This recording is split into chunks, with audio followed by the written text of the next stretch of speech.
I'm only one generation removed from a farming family, born and brought up in Hyderabad.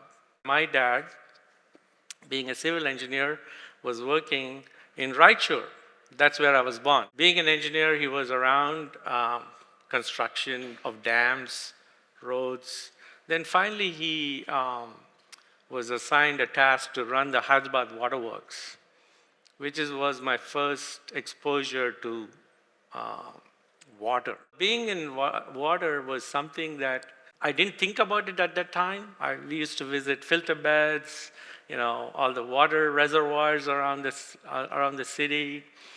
And then you go to the village. We used to go practically most summers, especially when you're young. You had the luxury to go with mom and spend several weeks, sometimes more than a month.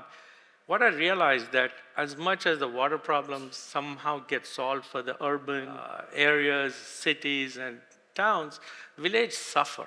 Villages suffer from really polluted, contaminated water. I mean, we had a well in our own house, in our village, but grandma would never use that water because it was really salty, heavy, hard water. So we couldn't even take a bath with it. I'm a big believer in doing one thing, but doing it deeply.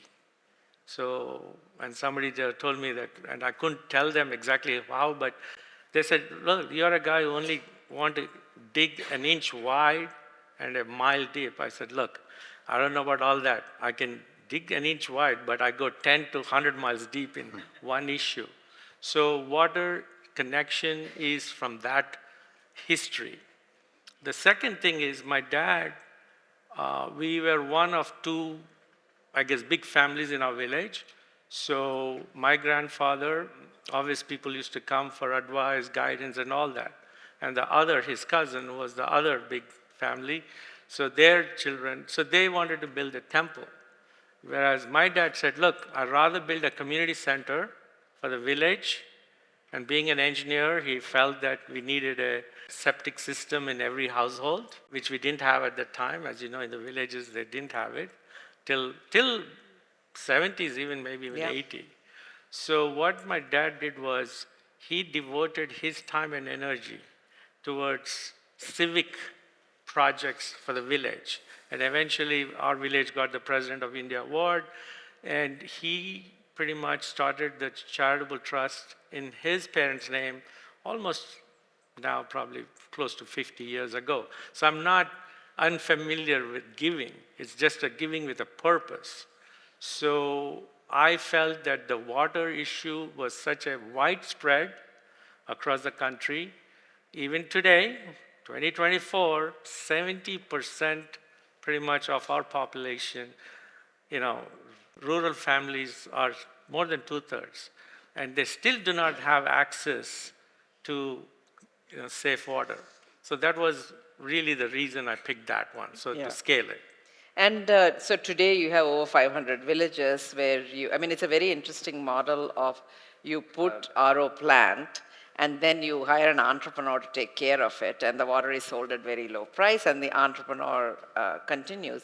The thing that was amazing to me about this is 10 years later, they've been at this more than 10 years, even the first centers they've started are still fully functional. That means that something is working.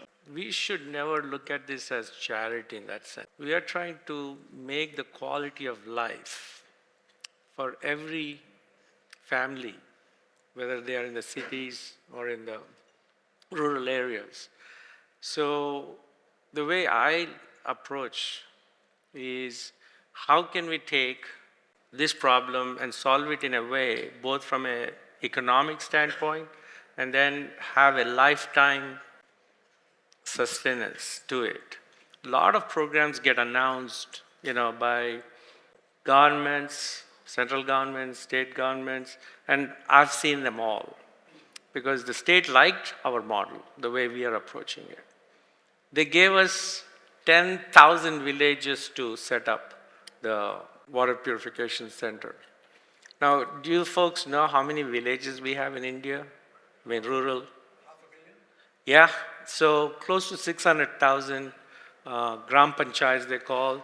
So let's say about half of them need this like immediately with great urgency.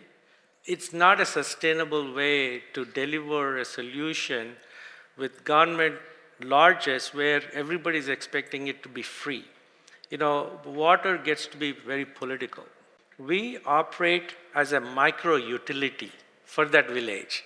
The village is a full participant in it, and they physically operate it, but we enable them.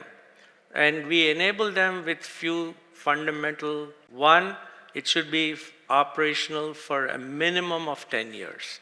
Now, I could say 20 years, but then their vision and they'll just. So 10 years, at least it's a digestible period. The second thing we say is that it has to have, from an operating cost, be breaking even.